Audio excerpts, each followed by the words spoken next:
नमस्कार दोस्तों, बहुत-बहुत स्वागत है आप सबका एक बार फिर से हमारे YouTube चैनल जिसका नाम है एस्ट्रो नॉलेज में। दोस्तों आज के इस वीडियो में हम एक 33 वर्षीय युवक की कुंडली का विश्लेषण करने वाले हैं, जिन्होंने अपने बर्थ डिटेल्स मेरे साथ शेयर किए हैं और एस्ट्रोलॉजी के माध्यम से ये अपने जीवन से जुड़े हुए कुछ महत्वपूर्ण प्रश्नों के उत्तर जानना चाहते हैं। तो निश्चित ही आज इस वीडियो में मैं इनके द्वारा पूछे गए सभी प्रश्नों का उत्तर दूंगा और साथ ही साथ इनकी कुंडली का पूर्ण विश्लेषण भी करूंगा। दोस्तों, इस वीडियो को शुरू करने से पहले हर बार की तरह आप सबसे निवेदन है यदि अभी तक आपने हमारे YouTube चैनल एस्ट्रो नॉलेज को सब्सक्राइब नहीं किया है तो आप प्लीज इसे सब्सक्राइब कर दें और बेल आइकन को दबाना ना भूलें। साथ ही साथ दोस्तों, यदि आप सभी इसी प्रकार अपनी कुंडली का विश्लेषण करवाना चाहते हैं या फिर मुझसे संपर्क करना चाहते हैं तो स्क्रीन पर फ्लैश हो रहे व्हाट्सएप नंबर के ऊपर आप मुझसे संपर्क कर सकते हैं और ज्यादा जानकारी के लिए आप नीचे डिस्क्रिप्शन बॉक्स को भी चेक कर सकते हैं। चलिए वापस आते हैं इस विश्लेषण के वीडियो के ऊपर और सबसे पहले मैं आप सबों को समक्ष इनके प्रश्नों को रख देता हूं। इलेक्ट्रिकल इंजीनियर हैं ये और फिलहाल प्राइवेट जॉब कर रहे हैं डीआरडीओ में। जानना चाहते हैं अपने विवाह को लेकर के कि जो विवाह है मेरा वो कैसा रहेगा, अरेंज मैरिज होगा या फिर लव मैरिज होगा। जानना चाहते हैं कि जो पत्नी है वो किस काम में होंगी, पत्नी क्या करती होंगी, ये जानना चाहते हैं। सर्विस में होंगी, गवर्नमेंट जॉब में होंगी या फिर प्राइवेट नौकरी में होंगी। साथ ही साथ कहते हैं क्या कुंडली में लक्ष्मी योग बन रहा है अथवा नहीं। इसके अलावा कहते हैं क्या कुंडली में लक्ष्मी नारायण योग भी है, अभी तक अच्छी नौकरी क्यों नहीं मिली, इंटरकास्ट विवाह के योग है कि नहीं, क्या मेरा विवाह जिनसे होगा वो आर्मी या डॉक्टर के प्रोफेशन में होंगी, आर्मी की जॉब की प्रिपरेशन मैं कर रहा हूं, क्या मुझे इसमें सफलता मिलेगी, विवाह के योग, सरकारी नौकरी और संतान संबंधित कुछ और प्रश्न इनके हैं। चलिए सीधे इनके लग्न कुंडली की तरफ चलते हैं दोस्तों, जो कि हमारे समक्ष है। इनकी लग्न कुंडली हमारे समक्ष है जो कि प्रारंभ हो रही है 10 नंबर से। 10 नंबर यानी कि मकर लग्न की ये कुंडली बनती है और राशि देखें तो वो भी मकर ही है, क्योंकि चंद्रमा जो है यहाँ पर मकर राशि में ही विराजमान है। तो यहाँ पर इस जातक की कुंडली बन जाती है मकर लग्न और मकर राशि की। तो अब मकर लग्न वालों का स्वभाव कैसा होता है देखें तो ऐसे लोग थोड़े रहस्यमयी होते हैं। अचानक से कई बार जो है कुछ मेजर डिसीजन ले लेते हैं। इनके दिमाग में कई प्रकार की चीजें चलती रहती हैं, क्योंकि रहस्यमयी होते हैं तो दिमाग में भी कई प्रकार की चीजें चलती रहती हैं और आइडियाज, नए नए आइडियाज इनके अंदर होते हैं। देखे गए हैं कि नए नए आइडियाज जो है इनके अंदर कई ज्यादा दिमाग में बनते रहते हैं आइडियाज। हाँ, उन आइडियाज के ऊपर यदि ये अमल करें तो बहुत ज्यादा सफल हो जाएंगे, बहुत ज्यादा सफल हो जाएंगे। लेकिन आइडियाज नए नए आते हैं, कई बार देखा गया कि उस अनुसार इनका कर्म या फिर एक्शन जिसको आप कहते हैं वो उचित नहीं होता। तो यहाँ पर मकर लग्न के लोग जो होते हैं आमतौर पर रहस्यमयी होते हैं, सबसे इंपॉर्टेंट ये है। इसके अलावा यदि ये मेहनत करें जीवन में खूब सफल होते हैं। चलिए लग्न की तरफ चलते हैं। 17 डिग्री लग्न का मान है, अच्छा बल है इस लग्न के पास। लग्नेश शनि को देखें तो उठ करके वो लाभ स्थान में जाकर के बैठे हुए हैं। लग्नेश का लाभ स्थान में बैठना मंगल के घर में, और मंगल और शनि यहाँ पर देखा जाए राशि परिवर्तन भी हो रहा है और तात्कालिक मैत्री में भी है। बहुत जबरदस्त स्थिति है। लग्नेश का लाभ भाव में बैठना अपने आप में बहुत जबरदस्त स्थिति है। कई बार बताया है कि शरीर भाव का सौमिग्रह जो है लग्नेश जाकर के आय भाव में, लाभ भाव में बैठेगा। व्यक्ति अपनी मेहनत से अपने दम पर खूब पैसा और मान सम्मान अर्जित करने वाला होगा। लग्न की तरफ वापस आइए। चंद्रमा और मंगल एक साथ युति बना करके यहाँ पर बैठे हुए हैं। चंद्र मंगल योग बन रहा है प्रथम भाव में। ये अच्छी स्थिति है, व्यक्तित्व जो है अच्छा कर देती है इंसान का। चंद्रमा लग्न में विराजमान है और यहाँ पर देखा जाए 18 डिग्री का चंद्रमा है। बल बहुत अच्छा है इस चंद्रमा के पास, करीब करीब 100% का बलाबल है इस चंद्रमा के पास। चंद्रमा है कौन इस कुंडली में, तो पत्नी भाव की स्वामी ग्रह है। ये पुरुष की कुंडली है तो इस पुरुष के लिए सप्तम भाव इनकी पत्नी का हुआ, तो विवाह भाव की स्वामी ग्रह, पार्टनर भाव के स्वामी ग्रह चंद्रमा बनते हैं, लग्न में जाकर के बैठे हुए हैं। पत्नी भाव का स्वामी ग्रह लग्न में बैठा हुआ है। काफी हद तक ये अपनी पत्नी के बातों से, विचारों से, अपने विवाह से प्रभावित होंगी। कहने का मतलब है कि इनका जो मन है, इनका जो ध्यान है, काफी हद तक इनकी पत्नी क्या करती है या उनके विचारों से जो है, इनके विचार काफी हद तक जो है प्रभावित होंगे। इनके कर्म भी काफी हद तक उनसे प्रभावित होंगे। तो यहाँ पर पत्नी की इंपॉर्टेंस ये ज्यादा होगी इनके जीवन में।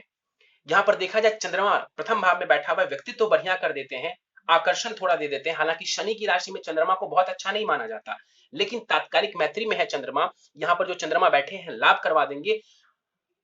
विचार जो है, मैंने आपको बताया था कि विचार, दिमाग में नए नए आइडियाज आते रहते हैं। अब यहाँ पर चंद्रमा शनि के घर में बैठा हुआ है, और भी ज्यादा विचार।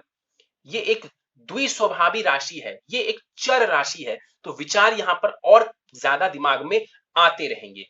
यहाँ पर मंगल को देखा जाए 8 डिग्री का मंगल है और यहाँ पर जो मंगल देवता है ये वृद्ध अवस्था में बैठे हुए 50% का बलाबल है इस मंगल के पास। और मंगल यहाँ पर कौन है इस कुंडली में, तो वो सुखेश है।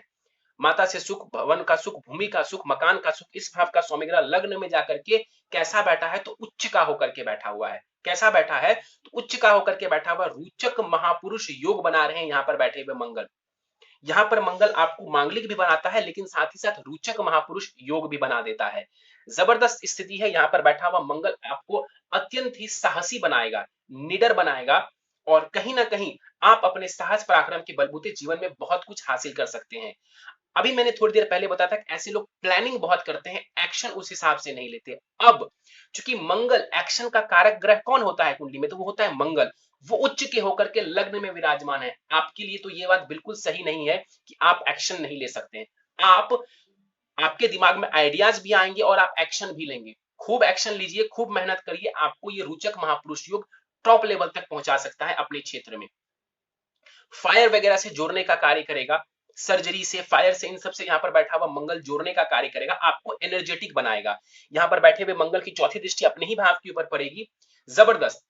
माता के सुखों में, मकान के सुखों में, वाहन के सुखों में वृद्धि कर देंगे। मंगल की दृष्टि पड़ेगी सप्तम भाव के ऊपर, नीच की दृष्टि है। वैवाहिक जीवन में मंगल की दशा में परेशानी होगी। मैंने क्यों कहा मंगल की दशा में परेशानी होगी, क्योंकि चंद्रमा भी तो अपने घर को देख रहा है। तो चंद्रमा तो अपने घर को खराब नहीं होने देगा। चंद्रमा अपने घर को खराब नहीं होने देगा। तो पत्नी से सुख आपको पूरा देखने को मिलेगा। मंगल की नीच की दृष्टि पड़ने की वजह से हो सकता है तो कई बार छोटी मोटी कलह और जो है आपस में तू तू मैं हो जाए, जो कि आज के टाइम पे नॉर्मल है। इसके अलावा मंगल की दृष्टि देखा जाए कुंडली के अष्टम भाव के ऊपर पड़ेगी। चोट चपेट एक्सीडेंट का योग बना देता है जब भी मंगल की दृष्टि अष्टम भाव के ऊपर पड़ती है, ध्यान रखेंगे। मित्रवत दृष्टि है, बहुत नुकसान आपका ये नहीं करने वाला है। ससुराल पक्ष से हो सकता है आपको लाभ करवा दे। तो स्थिति बहुत बढ़िया है, बेहतरीन है।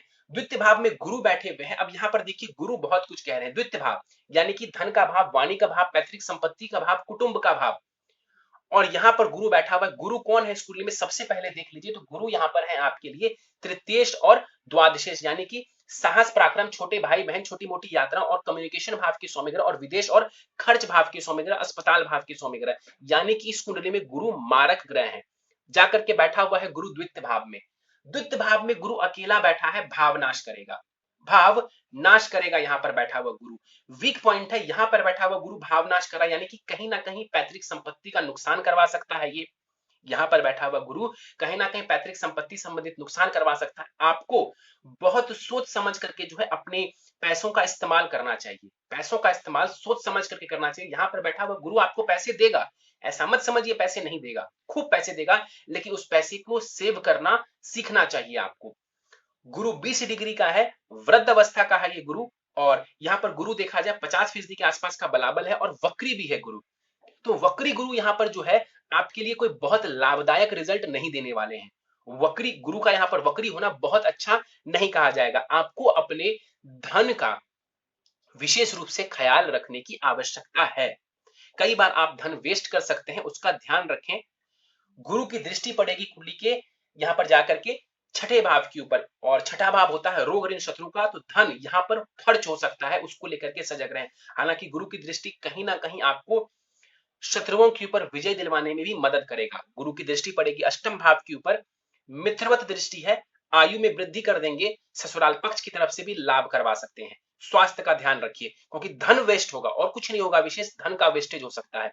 और गुरु की दृष्टि पड़ेगी दसम भाव के ऊपर, और दसम भाव के ऊपर जो दृष्टि पड़ेगी शत्रु दृष्टि होगी। तो ये मैं नहीं बोलूंगा कि यहाँ पर एक्चुअली मारक ग्रह भी हैं, शत्रु दृष्टि डाल रहे हैं तो करियर को लेकर के बहुत लाभ दे देगा ये गुरु, ऐसा नहीं कह सकते। तो यहाँ पर गुरु का प्रभाव बहुत अच्छा नहीं है आपकी कुंडली में।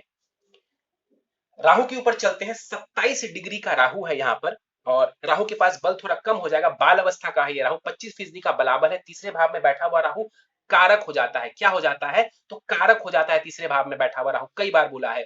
यहाँ पर बैठा हुआ राहु फिर से वही, जैसे मंगल आपके साहस पराक्रम में वृद्धि कर रहा है, यहाँ पर बैठा हुआ राहु और ज्यादा आपको निडर बनाएगा, संघर्ष करने वाला बनाएगा। यहाँ पर जिसका राहु तीसरे भाव में बैठा हुआ हो, कई बार मैंने ये बात बोली है, ऐसे लोग यदि मेहनत करें तो जीरो से लेकर के टॉप तक जा सकते हैं। मतलब कुछ नहीं है व्यक्ति के पास, और ऐसा व्यक्ति जिसका राहु तीसरे भाव में है, मेहनत करे, पराक्रम करे, तो जीरो से लेकर के टॉप लेवल तक ये राहु पहुंचा सकता है।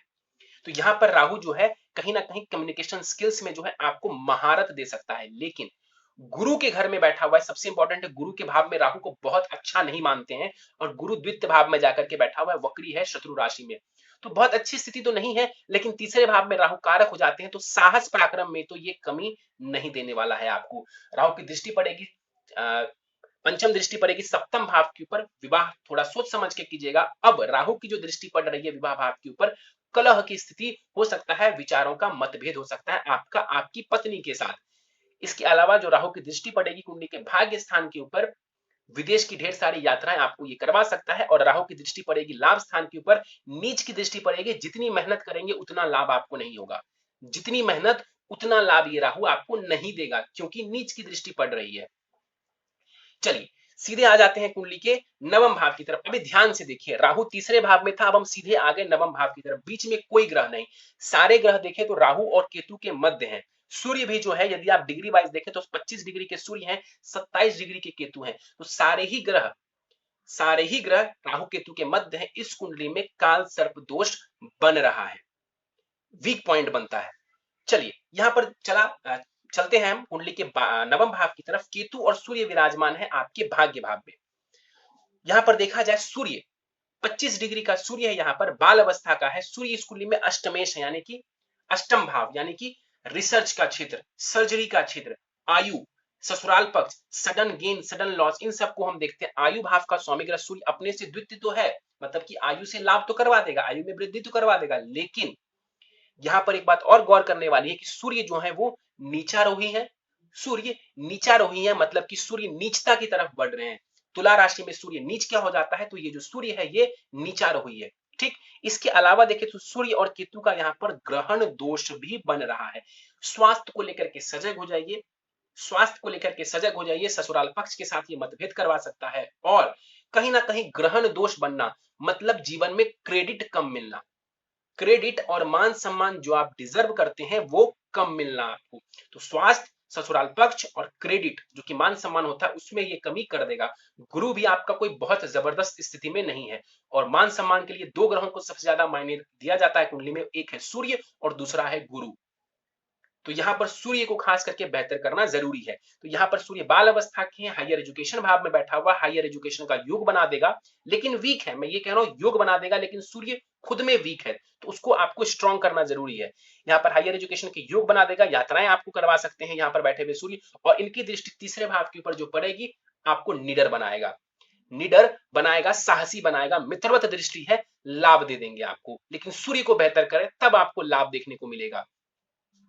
केतु 27 डिग्री का केतु है, और यहां पर केतु के पास भी 25% का बलाबल होगा, बहुत पावरफुल नहीं है केतु। और यहां पर बैठ करके केतु कहीं ना कहीं भाग्य संबंधित रोड़े अटकाएंगे, भाग्य संबंधित रोड़े अटकाएंगे, क्योंकि यहां पर ग्रहण दोष भी बन रहा है। दूसरी बात, यहां पर जो केतु बैठा हुआ है वो बैठा किसके घर में है, तो बुध के घर में, और बुध यहां पर केंद्र में है। तो अब केतु बहुत खराब रिजल्ट नहीं देंगे तब जब आप इस ग्रहण दोष को हटा दें। जैसे ही आपने ग्रहण दोष को खत्म किया, तब जो है ये केतु भी आपको लाभ देगा। केतु भी योग कारक ग्रह के समान फल देगा। क्यों? क्योंकि बैठा है बुध के भाव में, बुध दसम भाव में बहुत ही अच्छी स्थिति में है। तो यहां पर लाभ लेना है भाग्य का, तो कहीं ना कहीं जो ग्रहण दोष बना हुआ है, जो कि आपके भाग्य में कमी कर रहा है, भाग्य की तरफ से आपको परेशानी दे रहा है, उसको ठीक करने के लिए उपाय करें। केतु की दृष्टि यहाँ पर पड़े, केतु की जो दृष्टि पड़ेगी यहाँ से वो जाएगी लग्न के ऊपर, और लग्न के ऊपर दृष्टि डालेंगे, कहीं ना कहीं इमेजिनेशन पावर को बढ़िया कर देंगे। ज्ञान भी आपको विभिन्न विभिन्न क्षेत्रों का, विभिन्न विभिन्न चीजों का आपको ज्ञान देने वाला होगा ये केतु। केतु की दृष्टि पड़ेगी तीसरे भाव के ऊपर, फिर से वही साहस पराक्रम में ये वृद्धि कर देगा। मित्रवत दृष्टि होगी केतु की। और केतु की दृष्टि पड़ेगी पंचम भाव के ऊपर, शिक्षा संतान भाव के ऊपर नीच की दृष्टि पड़ रही है, नीच की दृष्टि पड़ रही है केतु की। कहीं ना कहीं शिक्षा में विलंब, शिक्षा संबंधित थोड़ी परेशानी, और संतान संबंधित ये परेशानी, और ये परेशानी ज्यादा तब होगी यदि इनकी दशा अंतरदशा चल गई तो। चलिए आगे बढ़ते हैं, चलते हैं दसम भाव की तरफ। शुक्र और बुध यहाँ पर दसम भाव में विराजमान है। शुक्र और बुध एक साथ विराजमान हो जाए तो इसको हम लक्ष्मी नारायण योग कहते हैं। लक्ष्मी नारायण योग आपके दसम भाव में बना हुआ है, जबरदस्त स्थिति है। मतलब कि करियर में आप खूब मान सम्मान और धन, विशेषकर धन, लक्ष्मी नारायण योग मतलब धन आप विशेषकर करियर से कमा सकते हैं। इसके अलावा एक और योग बन रहा है यहाँ पर, मालव्य महापुरुष योग।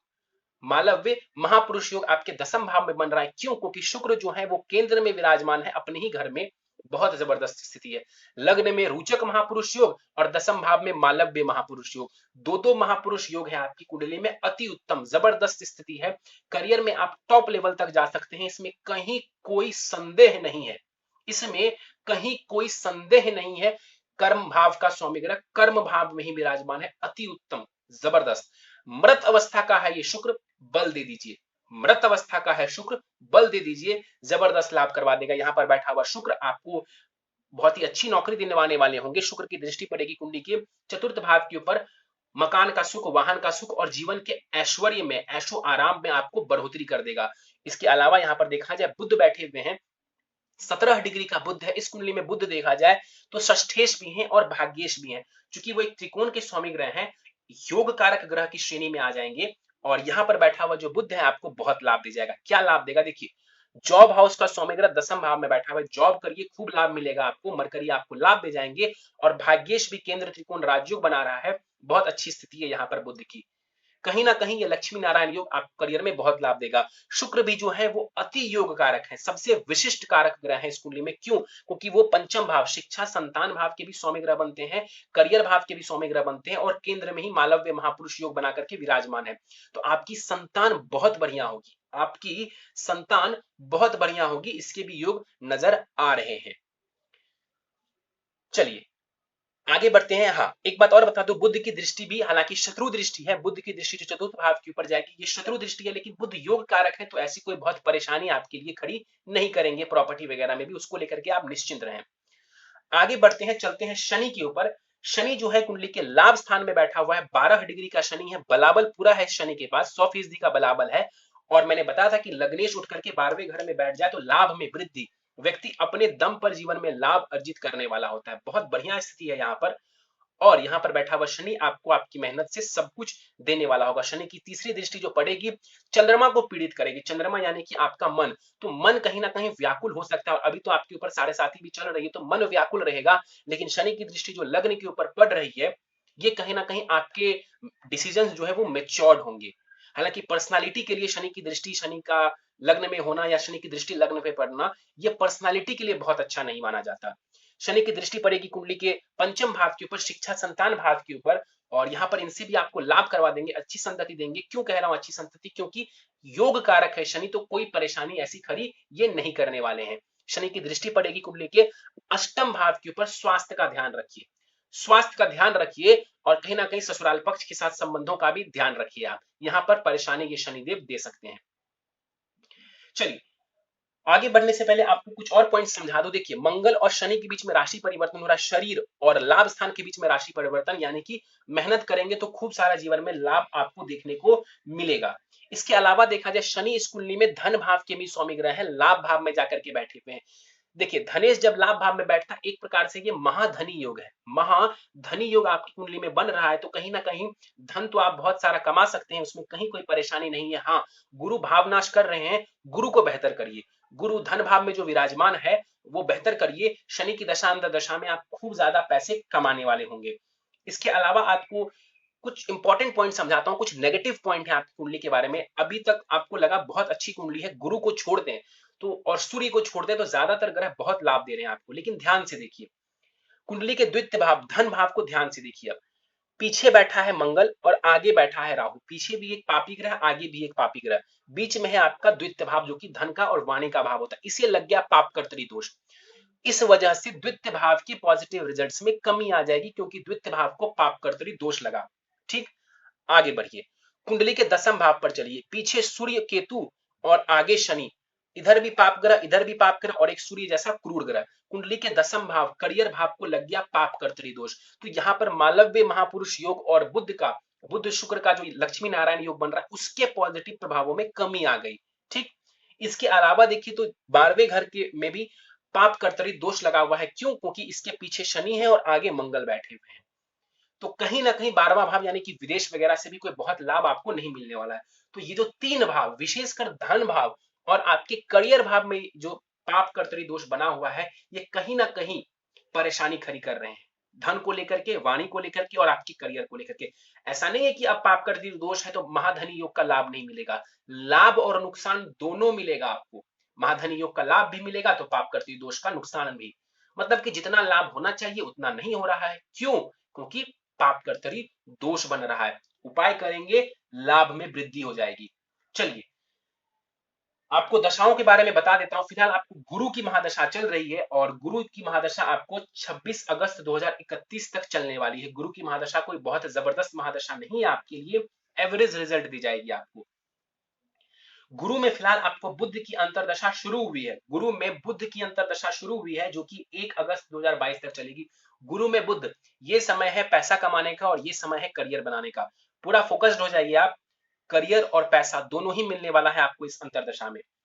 चलिए सीधे प्रश्नों को लेते हैं। इलेक्ट्रिकल इंजीनियर हूं, प्राइवेट जॉब है डीआरडीओ में। देखिए इलेक्ट्रिकल इंजीनियरिंग के फील्ड में आप इसलिए गए क्योंकि यहाँ पर रोचक महापुरुष योग बन रहा है। इसके अलावा भी आप कुछ और कार्य कर सकते थे। शुक्र बहुत जबरदस्त है आपका, आप चाहते तो और भी कुछ कार्यों में लग सकते थे, आपको वहां पर भी लाभ की स्थिति देखने को मिलती। मंगल शनि का यहाँ पर जो आपस में राशि परिवर्तन हो रहा है, ये टेक्निकल क्षेत्रों में, इंजीनियरिंग के क्षेत्रों में सफलता दिलवाता है। कई बार मैंने ये बात बोली है अपने वीडियो में। तो आप किसी गलत क्षेत्र में नहीं है, अच्छे क्षेत्र में गए हुए हैं। इसके बाद इन्होंने पूछा है लव अथवा अरेंज मैरिज होगा। देखिए लव मैरिज के भी कुछ हद तक चांसेस, देखिए लव मैरिज के चांस तो है, चंद्रमा की दृष्टि है अपने भाव के ऊपर, मंगल की दृष्टि है सप्तम भाव के ऊपर, राहु की दृष्टि पड़ रही है, तो निश्चित रूप से लव मैरिज के योग है। और कहीं ना कहीं ट्रेडिशंस को तोड़ करके, यानी कि इंटरकास्ट तक के योग है आपकी कुंडली में, उसमें भी कोई मैं ना नहीं कह सकता हूं। इसके बाद इन्होंने पूछा है डिस्टेंस ऑफ मैरिज। देखिए डिस्टेंस ऑफ मैरिज तो मैं नहीं बताऊंगा, लेकिन यहां तक इतना जरूर है, डायरेक्शन ऑफ मैरिज में बता सकता हूं आपको कि डायरेक्शन जो है उत्तर पश्चिम दिशा, आपके जन्म स्थान से उत्तर पश्चिम दिशा की तरफ आपके विवाह होने के चांसेस बहुत ज्यादा हैं। इन्होंने पूछा है कि लड़की जिनसे मेरा विवाह होगा वो क्या करती होंगी। देखिए ये तो बताना, देखिए एक्चुअली में ये बात बताना मुश्किल है। इन्होंने पूछा है सर्विस में होंगी, गवर्नमेंट जॉब या प्राइवेट जॉब। देखिए हो सकता है कि वो प्राइवेट जॉब में हो, इसके चांसेस थोड़े ज्यादा नजर आते हैं, लेकिन जबरदस्ती मैं आपको इसके ऊपर कोई स्टाम्प पेपर पे ठप्पा लगा के नहीं दे सकता हूं। ये बस आपकी कुंडली से आपके बारे में, चीजों के बारे में करीब करीब 90% से 100% पता चल जाता है, लेकिन जिसके बारे में संदर्भ में आप अपनी कुंडली से पूछ रहे हैं उसके बारे में 100% बोलना ये उचित नहीं होगा। इसके बाद इन्होंने पूछा कुंडली में लक्ष्मी योग बन रहा है कि नहीं। नहीं, देखिए कुंडली में लक्ष्मी योग नहीं बन रहा है। जो दर्शक देख रहे हैं इस वीडियो को, मैं उनको बता दूं लक्ष्मी योग होता क्या है। लक्ष्मी नारायण योग मैंने कई बार बताया है। लक्ष्मी योग क्या होता है शॉर्ट में मैं आपको बताता हूं। लक्ष्मी योग तब बनता है जब कुंडली का भाग्येश, कुंडली का भाग्येश केंद्र में विराजमान हो, कुंडली का भाग्येश केंद्र में विराजमान हो, या तो अपनी राशि में, उच्च की राशि में, अथवा मूल त्रिकोण की राशि में। तो यहां पर जो आपका बुध है केंद्र में है, केंद्र में विराजमान है, लेकिन अपनी राशि में नहीं है, ना ही वो मूल त्रिकोण में है, ना ही तो वो अपनी उच्च की राशि में है, इसलिए यहां पर लक्ष्मी योग नहीं बनेगा। इसके बाद इन्होंने, और हाँ साथ ही साथ एक सूत्र इसमें और भी है, लग्नेश बली होने चाहिए।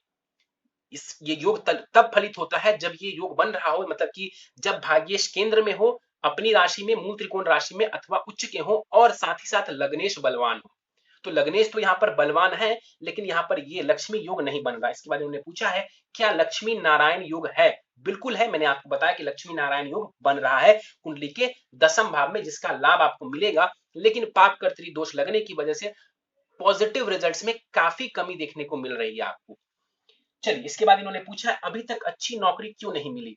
देखिए अभी तक अच्छी नौकरी आपको नहीं मिली, कहीं ना कहीं हो सकता है पाप कर्तरी दोष और दशाओं का इसमें बहुत बड़ा रोल होगा, लेकिन मैं आपको बता सकता हूं अभी से लेकर के अगले 2 वर्ष, कब तक, तो मिड ऑफ 2022 के मिड तक आपको बहुत ही बढ़िया नौकरी मिलने वाली। और मुझे ऐसा लगता है इन्हीं 1 वर्षों में, मतलब कि इन्हीं 2020 और 2021 में आपको बहुत ही बेहतरीन जॉब लगने वाली है। 2021 में आपको, अभी तो खैर स्थिति बहुत अच्छी नहीं है पूरी दुनिया में, लेकिन 2021 में आपको अच्छी नौकरी मिलने के जो चांसेस है वो बहुत ही बढ़िया है। अच्छे नहीं है, वो बहुत ही बढ़िया है। आपकी दशा भी सपोर्ट कर रही है आपको, और आपका जो गोचर है वो आपको और भी ज्यादा सपोर्ट कर रहा है। इसके बाद जो है इन्होंने पूछा है इंटरकास्ट विवाह की योग। बिल्कुल है, कोई दिक्कत नहीं है। इसके बाद इन्होंने पूछा है जिनसे मेरा विवाह होगा वो आर्मी या डॉक्टर में होंगी। देखिए मैं फिर से बोलता हूं, इसको एक्चुअली में बता पाना, मैं आपसे झूठ नहीं बोलना चाहूंगा, जबरदस्ती मैं आपको कह दूं कि हाँ हाँ वो डॉक्टर होंगी तो मुझे उचित नहीं लगता है।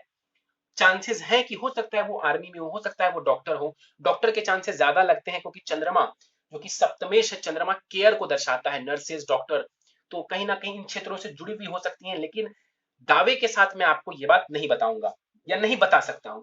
आर्मी की जॉब की प्रिपरेशन कर रहा हूं, क्या सफलता मिलेगी? चांसेस तो है कि आपको सफलता मिल जाए और आने वाले साल 2 साल में आपको बढ़िया नौकरी, खास करके 2021 में आपकी नौकरी लगने के योग, अच्छी नौकरी लगने के योग बहुत ही बढ़िया है। इसके बाद इन्होंने पूछा है विवाह कब होगा? देखिए, नवंबर 2020 से लेकर के नवंबर 2021 के बीच में विवाह का योग बहुत ही बढ़िया है।